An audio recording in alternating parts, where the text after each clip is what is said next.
Hello students, आज हम print culture and modern world का पार्ट 4 करेंगे। तो शुरू करते हैं। द रीडिंग मानिया यानी कि पढ़ने का पागलपन या पढ़ने की सनक। Literacy rates went up in most parts of Europe through the 17th and 18th century. तो जो साक्षरता दर थे वो यूरोप के कई हिस्सों में, कई भागों में जो है काफ़ी इंक्रीज हो गए थे, काफ़ी बढ़ गए थे 17वीं और 18वीं शताब्दी में। Churches of different denominations established schools in villages. तो जो क्रिश्चियन रिलीजन था, ईसाई धर्म में जो अलग अलग जो पंथ थे और जो संप्रदाय थे, डिनोमिनेशंस होते हैं अलग अलग पंथ और संप्रदाय, उन्होंने गांवों के अंदर जो है स्कूल्स यानी कि विद्यालय स्थापित करने शुरू कर दिए। Carrying literacy to peasants and artisans. और इन स्कूल्स की वजह से विलेजेस के अंदर जो है पीजेंट्स यानी कि जो किसान थे और जो आर्टिसंस यानी कि जो कारीगर थे, ये भी साक्षर हो गए। ठीक है, ये भी पढ़ने लिखने लगे। In some parts of Europe literacy rates were as high as 60 to 80% by the end of the 18th century. कुछ हिस्सों में, यूरोप के कुछ हिस्सों में जो साक्षरता दर जो थे वो 60 से 80% तक जो है इंक्रीज हो गए थे 18वीं शताब्दी के एंड तक, यानी कि अंत तक। When literacy and schools spread in European countries, there was a virtual reading mania।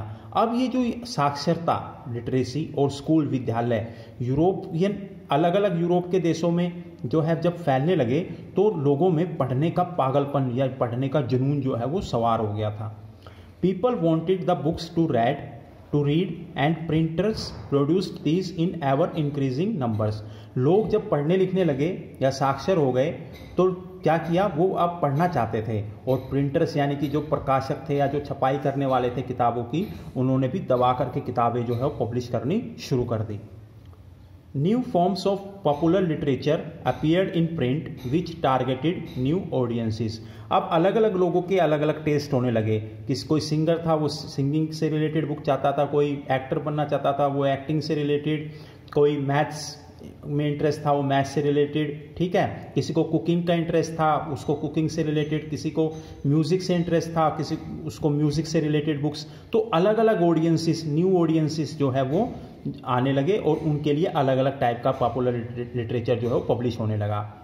Book sellers employed peddlers who roamed around villages carrying little books for sale with him या विद दैम। तो जो book sellers थे यानी कि पुस्तक बेचने वाले, पुस्तक विक्रेता, उन्होंने क्या किया, हायर करना, नौकरी देना शुरू कर दिया। किनको? पैडलर्स। पैडलर होते हैं जो घूम करके अलग अलग जगह, अलग अलग गाँव में, अलग अलग कस्बों में जा करके किताबें बेचते हैं। और ये लोग पैडलर जो थे ये अलग अलग गाँवों में जा करके छोटी छोटी किताबें अपने साथ रखते और इनको बेच करके आते। There were ritual calendars और almanacs along with ballads and folktales। अब ये जो लोग थे पैडलर्स वगैरह, ये अपने साथ जो हम हिंदी भाषा में बोल सकते हैं पंचांग, यानी कि जो धार्मिक कैलेंडर होता है ना, जिसमें हमें पता होता है अब वो वाली उस दिन अमावस्या की रात होगी, उस दिन होली होगी, उस दिन दिवाली होगी, उस दिन अष्टमी होगी, दशमी होगी, ये सारी की सारी चीज़ें जिस कैलेंडर में होती हैं रिचुअल कैलेंडर्स होते हैं। तो क्रिश्चियन लोग भी जो है रिचुअल कैलेंडर्स जो है वो अब फॉलो करते थे जैसे हम करते हैं। तो अल्मनैक्स होता है पंचांग या फिर रिलीजियस कैलेंडर्स। तो ये जो पैडलर होते थे अपने साथ अल्मनैक्स और बैलेट्स यानी कि गाथा गीत की किताबें और फोक टेल्स यानी कि लोक कथाओं की किताबें अपने साथ रखते थे और बेचते थे इनको।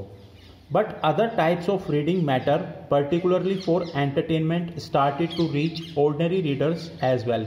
इनके अलावा जो है अलग अलग मनोरंजन की से संबंधित जो किताबें थी वो भी जो है साधारण जो पाठक थे, पढ़ने वाले लोग थे, उन तक पहुंचने लगी।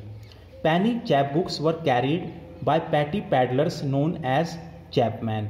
अब छोटी छोटी किताबें, चैप बुक्स होती हैं जो छोटी छोटी किताबें होती हैं जिनके अंदर 30 से 40 पेज होते हैं सिर्फ, ठीक है, छोटी स्मॉल बुक्स जो होती हैं, ये भी पैडलर जो है अपने साथ ले करके जाने लगे बेचने के लिए। और जो चैप बुक को बेचते थे उनको चैपमैन बोला जाता था, ठीक है। एंड सोल्ड फॉर ए पैनी। और ये जो चैप बुक होती थी ये बहुत ही सस्ती होती थी, यानी कि 1-2 पैसे की जो है वो बिकती थी। So that even the poor could bye them. इसलिए सस्ती थी क्योंकि गरीब से गरीब आदमी भी इनको खरीद सके। अब 1 पैसे 2 पैसे की चीज़ तो कोई भी खरीद सकता है, ठीक है। There were the Bibliotheque Bleue in France which were low priced small books printed over on poor quality paper. अब फ्रांस की बात करें तो फ्रांस के अंदर बिब्लियोथेक की किताबें होती थी, और ये किताबें जो थी वो लो प्राइस्ड स्मॉल बुक्स यानी कि छोटी छोटी किताबें जो कि बहुत सस्ती होती थी, पर बहुत ही पुअर क्वालिटी पेपर पे जो है ये प्रिंटेड होती थी। यानी कि इन बुक्स में जो पेपर यूज़ होता था, कागज़ जो यूज़ होता था, वो बहुत ही पुअर क्वालिटी यानी कि बहुत ही ख़राब क्वालिटी का होता था। And bound in cheap blue covers, और इनके ऊपर जो जिल्द यानी कि जो कवर होता था वो बहुत ही सस्ता होता था और ब्लू यानी कि नीले रंग का होता था। ठीक है, इसलिए इनको बिब्लियोथेक कहते थे। ठीक है, फ्रांस में। तो आपसे पूछे बिब्लियोथेक क्या है तो आपको पता होना चाहिए लो प्राइस्ड स्मॉल बुक्स, ठीक है, जो कि पुअर क्वालिटी पेपर पे छपी हुई होती थी और इनके ऊपर ब्लू कवर होता था। ठीक है। Then there were the romances printed on 4 to 6 pages. उसके बाद कुछ लव स्टोरीज होती थी जो कि सिर्फ 4 से 6 पेजों की ही बुक्स होती थी, छोटी छोटी। And the more substantial histories which were stories of the past. और इसके अलावा जो बुक्स होती थी वो हिस्ट्री रिलेटेड यानी कि इतिहास से संबंध होती थी, जिसमें जो हमारा अतीत है उससे संबंधित कहानियाँ होती थी। Books were of various sizes and serve many different purposes and interest. अब ये किताबें थी अलग अलग आकार की होती थी, अलग अलग प्रकार की होती थी, और अलग अलग लोगों के इंटरेस्ट यानी कि रुचि के अकॉर्डिंग जो है वो प्रिंट की जाती थी। ठीक है। The periodical press grew from the early 18th century having information about current affairs and entertainment. Periodical press होती है जो सब सप्ताह में 1 दिन या 2 दिन, ठीक है, या वीकेंड्स पे जो है छपती कुछ न्यूज़ वगैरह इस टाइप से जो है निकालते थे। ठीक है। और ये जो पीरियोडिकल प्रेस थी ये 18th century से इसकी स्टार्ट हुई थी। ठीक है, अर्ली 18th century से। और ये जो है ऐसी चीज़ें पब्लिश करते थे या प्रिंट करते थे जिसके अंदर करंट अफेयर्स यानी कि जो भी कुछ घटना हो रही थी उस समय देश दुनिया में उसके बारे में न्यूज़ होती थी, और एंटरटेनमेंट यानी कि मनोरंजन से संबंधित होती थी। ठीक है। जर्नल्स यानी कि जो पत्रिकाएं and newspapers carried information about trade and Wars. अब जो पत्रिकाएं और जो अखबार, ठीक है, पत्रिकाएं साप्ताहिक भी होती हैं, वीकली भी होती हैं, मंथली भी होती हैं, फोर्टनाइटली भी होती हैं। ठीक है, तो हर तरीके की जर्नल्स होते हैं, पर न्यूज़पेपर्स जो है लगभग रोज छपते थे। तो इन जर्नल्स और न्यूज़पेपर्स में क्या होता था, इंफॉर्मेशन होती थी यानी कि सूचना होती थी, किससे, व्यापार से संबंधित, और वॉर्स वगैरह यानी कि जो युद्ध वगैरह लड़ाई वगैरह होती थी ये सारी की सारी इंफॉर्मेशन देते थे। तो ये वॉर्स और ये जो ट्रेड से रिलेटेड इंफॉर्मेशन ही क्या थी, करंट अफेयर्स होती थी। As well as news of development in other places, और जो अलग अलग जगह पे जो चीज़ें हो रही थी उनके बारे में भी हमें जर्नल्स और न्यूज़पेपर से उस समय 18th century में पता चलता था। ठीक है। इन द सेम मैनर, इसी तरीके से the ideas of scientist and philosophers now became more accessible to the common people. और इसी तरीके से जो विचार थे, विचार मतलब आइडियाज नए नए, किनके, साइंटिस्ट जो वैज्ञानिक थे उस समय के, और जो फिलोसफर यानी कि जो दार्शनिक थे उस समय के, ये भी आम आदमी तक पहुंचने लगे। ठीक है, क्योंकि अब बुक्स इतनी चीप हो गई थी और लिटरेसी रेट बढ़ गया था। ठीक है, और प्रिंटिंग ने तो जैसे इतनी फास्ट कर दी थी बुक मैन्युफैक्चरिंग की जिसकी कोई हद नहीं, तो लोगों तक आसानी तक जो है आइडियाज़ पहुंचने लगे, चाहे वो फिलोसफर के हों, चाहे साइंटिस्ट के हों, चाहे म्यूजिशियंस के हों, चाहे वो मैथमेटिशियंस के हों, चाहे किसी के भी हों। Ancient and medieval scientific text were compiled and published. अब जो पुराने यानी कि जो एंशिएंट यानी कि प्राचीन और जो मध्यकालीन युग से संबंधित जो वैज्ञानिक किताबें थी उनको दोबारा से जो है छापा जाने लगा, पब्लिश किया जाने लगा। And scientific diagrams and maps were widely printed. और जो वैज्ञानिक जो मैप्स होते हैं, डायग्राम्स थे, उनको भी अच्छे से दोबारा छापा जाने लगा। ठीक है। When scientists like Isaac Newton started to publish their discoveries, they could influence a much wider circle of scientific minded readers.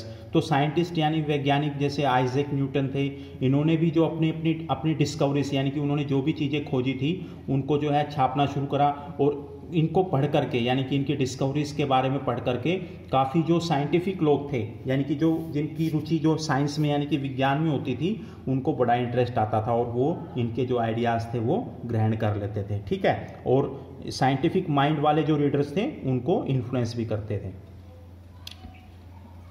The writings of thinkers such as Thomas Paine, Jean Jacques Rousseau and Voltaire were also widely printed and read. अब जो writings यानी कि जो किताबें थी यानी कि जो बुक्स थी, जैसे कि जो प्रमुख जो चिंतक थे यानी कि थिंकर्स थे, ठीक है, विचारक थे जो, जैसे कि थॉमस पेन हो गए, जैसे जीन जैक्स रूसो हो गए और वोल्टेयर, इनके भी जो विचार थे, ठीक है, इनके विचार भी जो है अच्छे से जो है छपाई होने लगी, यानी किताबें प्रिंट होने लगे, इनके विचार, इनकी बुक्स ज़्यादा प्रिंट होने लगी और ज़्यादा से ज़्यादा लोग इनके विचारों को यानी कि आइडियाज़ को पढ़ने लगे। In this way there ideas about science, rationality and reason found their way into popular literature. इस तरीके से जो इन लोगों के जो विचार थे, चाहे विज्ञान से संबंध हो, चाहे वो तर्क शक्ति से हो, चाहे वो रीज़न से संबंधित हो, ये सारे के सारे जो है लिटरेचर में छपने लगे, यानी कि छपाई होने लगी बुक्स में और लोग इनको पढ़ने लगे, ठीक है। तो देखा कैसे रीडिंग मानिया बना, लिटरेसी बढ़ी, उसकी वजह से जो है प्रिंटिंग बढ़ी, प्रिंटिंग बढ़ने की वजह से जो है ज़्यादा ज़्यादा लोगों तक जो है किताबें पहुंची, चैप बुक्स पहुंची, एल्मनैक्स पहुंचे, ठीक है। उसके बाद ये बिलियोथेक ब्लिक ये पहुंचे, हिस्ट्रीज पहुंची, साइंटिफिक जो साइंटिस्ट थे आइजैक न्यूटन जैसे और जो थिंकर्स थे जैसे पेन, वोल्टेयर, रूसो, इनके कैसे लोगों तक विचार, यानी कि लोग इतने समझदार, इतनी सारी उनको नॉलेज मिलने लगी, ठीक है। Tremble therefore tyrants of the world.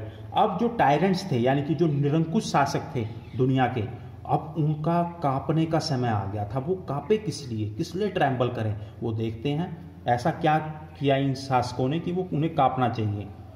There was a common conviction that books were a means of spreading progress and enlightenment by the mid 18th century.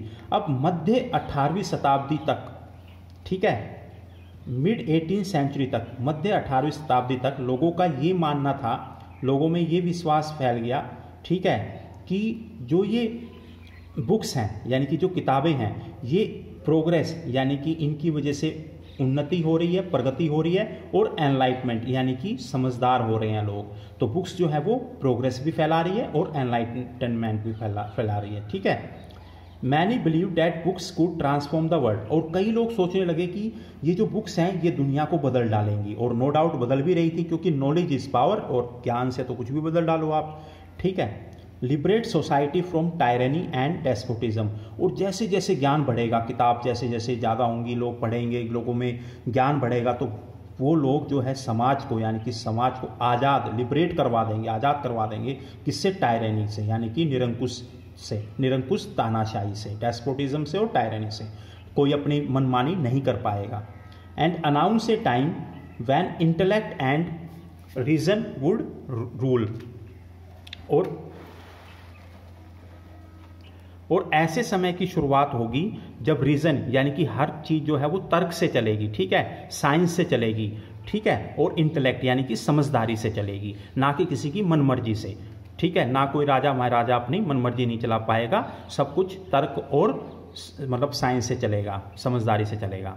Louis Sebastien Mercier, a novelist in the 18th century France. तो ये एक novelist यानी कि उपन्यासकार थे, यानी कि novel वगैरह लिखते थे ये। लुइस सेबेस्टियन मर्सियर, याद रखना, एक नोवेलिस्ट थे। कब? 18वीं शताब्दी फ्रांस में, ठीक है। अनाउंस्ड, इन्होंने क्या घोषणा की? The printing press is the most potent engine of progress and public opinion is the power that will sweep despotism away.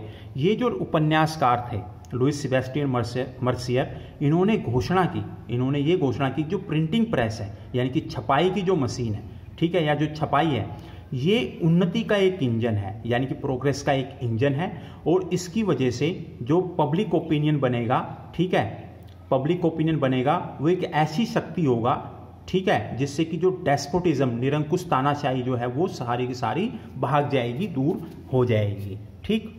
In many of the Mercier's novel the heroes are transformed by reading. अब जो उपन्यास तो लिखते ही थे Mercier, अब उस उपन्यास में जो मुख्य नायक होते थे वो पढ़ करके ट्रांसफॉर्म हो जाते थे, यानी कि उनको जैसे ही जब वो पढ़ते थे, कहानी यही होती थी कि जो मर्सियर के नोवेल में जो हीरो होता था वो पढ़ करके ट्रांसफॉर्म हो जाता, एक अच्छा इंसान बन जाता था, ठीक है। They read books, are lost in the world of books and become enlightened in the process. तो ये जो हीरो होते थे मर्सियर के नोवेल के, ये खूब सारी किताबें पढ़ते थे, ठीक है, और फिर जो है खूब सारी नॉलेज मिलती थी इनको, और फिर वो एनलाइटन हो जाते थे, यानी कि समझदार हो जाते थे, ठीक है, ज्ञानी हो जाते थे। Convinced of the power of print in bringing enlightenment and destroying the foundation of despotism. तो इस बात से संतुष्ट थे पूरे के पूरे मर्सियर जो थे कि भाई जो पढ़ाई है या फिर जो बुक्स हैं, ठीक है, इससे एनलाइटमेंट आता है और जो प्रोग्रेस आती है, ठीक है, और ये जो डेस्पोटिज्म है यानी कि टायरेनी और डेस्पोटिज्म इसको ख़त्म कर देता है। Mercier announced tremble therefore tyrants of the world tremble before the virtual writer. तो इन्होंने घोषणा की कि लोग इतने पढ़ने लिखने लगे हैं कि अब टायरेंट्स को जो है ट्रैम्बल कर दें, यानी कांपना चाहिए और डरना चाहिए। किससे? राइटर से और रीडर से, ठीक है, लोग इतने समझदार हो गए हैं। तो आपसे पूछा जा सकता है किसने कहा ये tremble therefore tyrants of the world? Mercier ने कहा था। मर्सियर कौन था? एक 18वीं सेंचुरी फ्रांस का नॉवेलिस्ट था, ठीक है। Thank you very much.